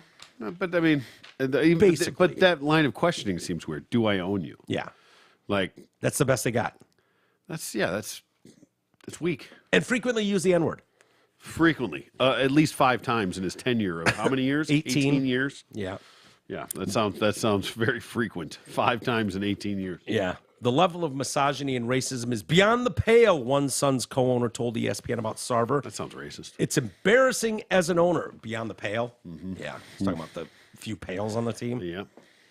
If the commissioner comes in and investigates and sees what the fuck is going on in Phoenix, he would be appalled. There's literally nothing you could tell me about him from a misogynistic or race standpoint that would surprise me. Of those who spoke to ESPN, nearly a dozen say they've sought professional help for issues such as anxiety and sleep loss. Oh, stop it. Just stop. Enough, okay? Stop.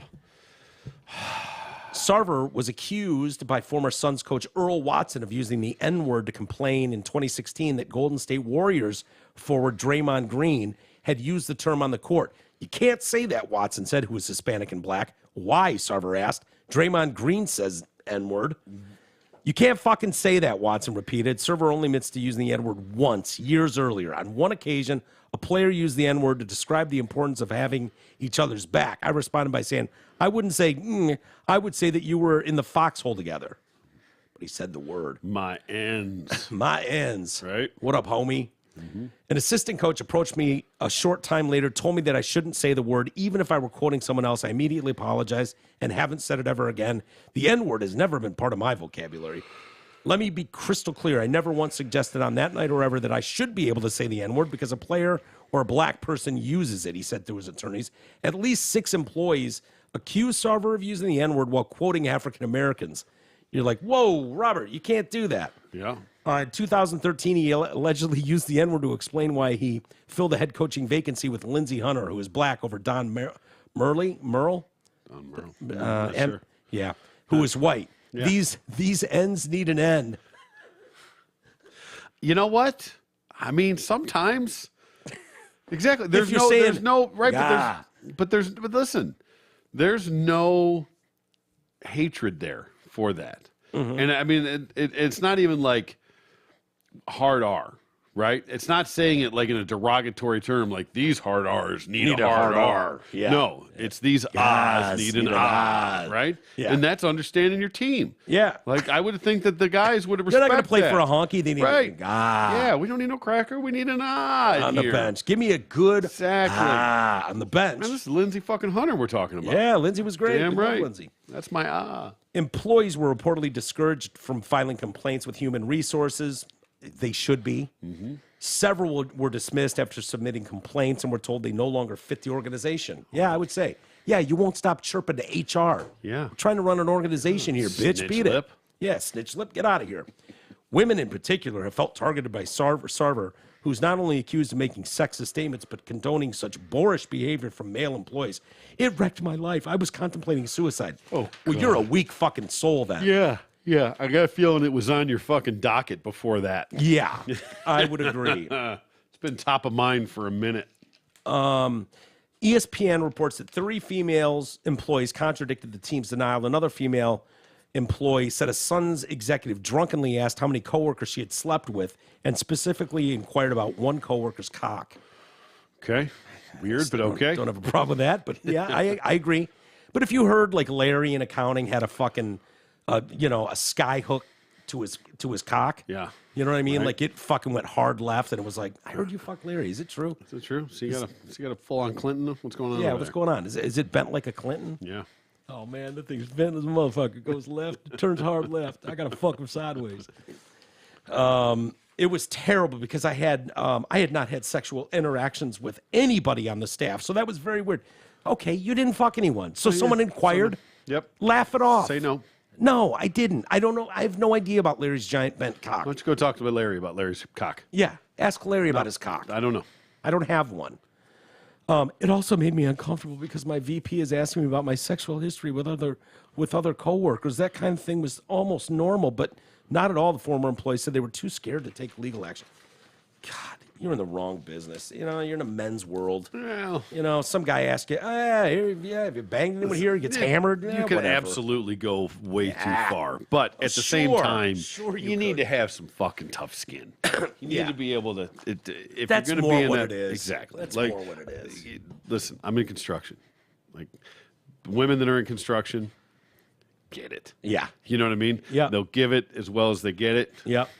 But you have to know that going in. You can't go in there being offended about every little thing. Yeah. Because this is what goes on historically. Yeah. We're not going to change because there's a fucking badge on the fucking job. Yeah. You know what I mean? Yeah. You're either in or you're out. You're going to be part of the team or you're not. And it has nothing to do with... And the fact is, on those sites, the ball busting is extreme for all the guys on each other. Oh, you yeah. fuck with each other no matter what. No matter what. So if they want to blend in and be part of the crew... That's it. If we want, it's going to be weird if we treat you different.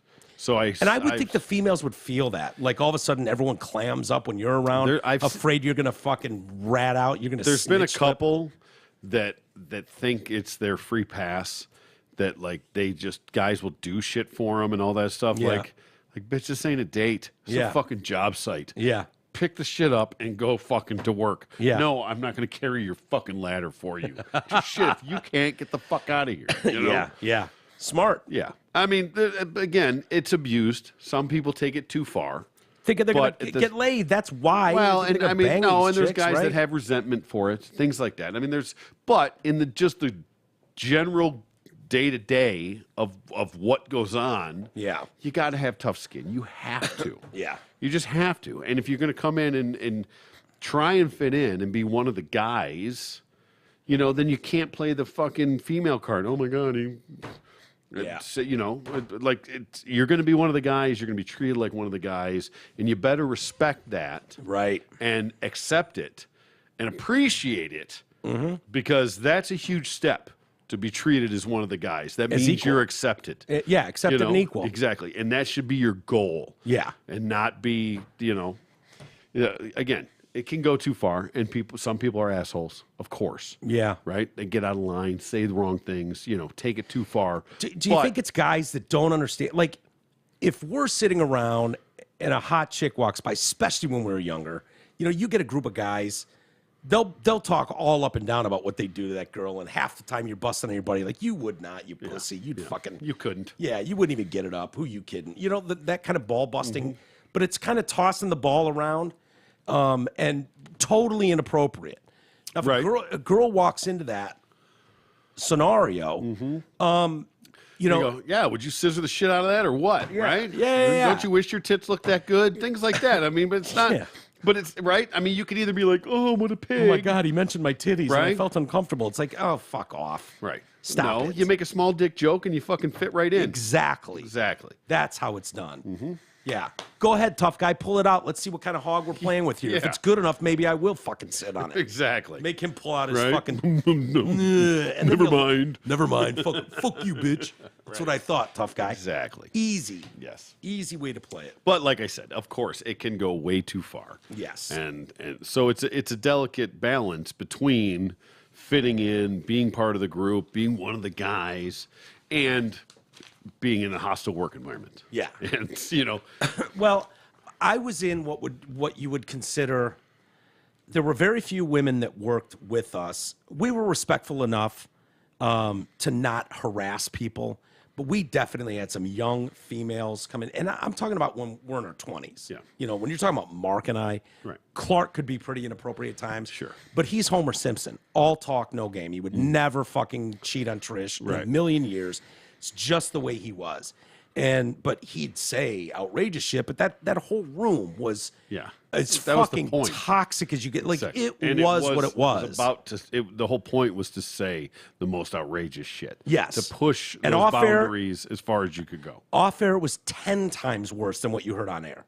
Off the air, it was fucking no holds barred, brutal, locked doors, locked studio. You had to knock to come see us because it was 4 fucking men sitting in there just trying to be as outrageous as humanly possible. Exactly. So when girls came in, and I interviewed plenty of them, and you know, smoking hours, but one of the first things I said was, look, I'll be honest with you.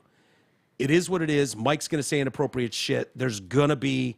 This is a very fucking hard R-rated room. If that makes you uncomfortable, this isn't the room for you. There's other places in the radio station. Yeah. But it is what it is here, and that's Go not to going to change. XYZ. Yeah. Or go fucking intern for Podell's show. Yeah. You know what I mean? Watch him spin music all day. This room is where all the money is generated, and it's outrageous. And, you know, I think we had one problem with one girl that complained. And nobody banged her or anything like that, but it was just, I think I remember one. She said Clark said something inappropriate or some bullshit. But of course. Yeah, of course he did. Right, that was the point. You know, different if you're saying it on the air versus directed at someone. Yeah. You know, but Clark was like, oh, yeah, god damn, look at you. Wow. You know, he would do shit like that. Yeah. You know, it's like, wow, you are fuck me. Look at you. Yeah. Shit like that, which would be wildly inappropriate nowadays. Yeah, but, right. you know, take your come sit compliment on and move Daddy's on. lap. Have a seat on Papa's lap. And they would be like, oh, yeah, you like being on Papa's lap, don't you? They'd be like, shut up, Mike. You know, but they, you know, it was It's all about how you handle things. You know? Harmless. You can't do that anymore, and it's just because everybody lost their goddamn sense of humor. Yeah. That's the problem where And we're Clark at now had the today. best sense of humor of anyone. Exactly. You know? And like you said, it was all talk. You know, play the game, have fun. Yeah, Have fun with it. It's the whole point. Lean into it. I'm not really trying to fuck you. Yeah. Just, Lean into it's it. part of the You'll game. know. Right. You'll know. Exactly. And you know what? And you push back hard enough, you'll fucking cower them. Yeah, you will. Know? Yes. Absolutely. Exactly. All right, let's do a couple emails and get out of here. All right, from James. My neighbor is the subject. Not sure exactly what you're doing, but my neighbor was literally dying from her back pain and hip. They went in, snipped a nerve or epiduraled her. A week later, she was out gardening and got her color back and was a whole new person. She had it done about a year later, same thing, even better than the first. Her and her husband have been traveling and vacationing ever since. She was practically a shut-in before that. So fingers crossed your procedure helps you as well. We'll add you to our prayers. Well, thank you. Yeah, that would be amazing. Is that medicated James, or is this a different James? This is a different James. Okay. Maybe it's a different James. I don't know. Okay, just checking. Yeah. I did not see that compassion coming. Yeah, right? Hey, I hope he's right. I know. That would be a miracle. Let's see. Subject, the Windsor Ballet. Lovely memories. Yes. I 100% remember the Mike Walters Windsor Boob Bar commercials airing on Riff. I worked nights back in the day and would swap stations between 97.1 Parker and the Man to Meltdown on Riff. Raise a toast to Cheetahs of Windsor, Leopard's Lounge and Broil. That's where I was. Right, Leopards. And the $1 Million Saloon. $600 cash a week, you lucky son of a bitch. Best regards, Frank. Excellent. Yeah. Indeed. It was great. It was the best of times. It was the worst of times. It was. It was. It certainly was. It's just the best of times, actually. Thanks for recognizing me. Uh-oh. This is Connor Bruin emailing. Okay. Thank you so much for making sure you mentioned my name, Connor Bruin, yesterday when you read my, Connor B's, email on the show. I, Connor, was flabbergasted when my name, Connor Bruin, was mentioned in the following email from another listener who isn't Connor Bruin. I love hearing my name, Connor, and knowing that people have my name, Connor, on their mind. XOXO Connor. All right, you're going to get banned. You're going to ban. He's on that. You know that ice? Thin as fuck. You know the ice I'm talking about. Oh, yeah. You could fucking poke it with a finger and pop through it. Yeah. That's the level of thinness ice he's on. Yeah. I'm going to have to start pre-approving some of these. All right. You want to make that a hard and fast rule? Red line if Connor emails in? No, not all. Not all. But not all. If it's fringe. Okay. We'll see. Fuck around and find out, Pablo. All right, let's call it. We should be doing a show with Greg Henson tomorrow, unless there's technical difficulties again. We had fun trying to get it off the air last week. Yeah. So actually, it was pretty fun. Yeah. For what a shit show dumpster fire abortion it was. Yeah, that's the name of the show, by the way. It's pretty good. I think I want to incorporate all three of those: abortion, dumpster fire, and shit show. Yeah. Find a way to incorporate that into a jingle of sorts. DFASS. DFASS? Yep. Okay. All right. Yeah. And go from there. I think that's a good spot. People are complaining that it's not showing up on Spotify and Google and blah, blah, blah. It's because we haven't named it, given its own slot yet under the platform, under the umbrella, so that it has its own shit going out. We'll get there eventually, but we've only done a couple. And just make sure it's posted on the site. So it's launching from Detroit Cast. You know, that's going to hit the most people. So once we name it Aaron, we'll take that. From what? From what? TDC Podcast. Good Lord, did you dead name us? Yeah, I did. Fuck. Okay. I'm going to get canceled by my own show. Yeah, I'm going to cancel you. All right. Have a great weekend, everybody. Enjoy football tonight if you're watching live. Go and Clyde Edward-Helaire. Okay. That's what I was just going to say. Me too. There you go. Fantasy it is. All right, everybody. We'll talk to you.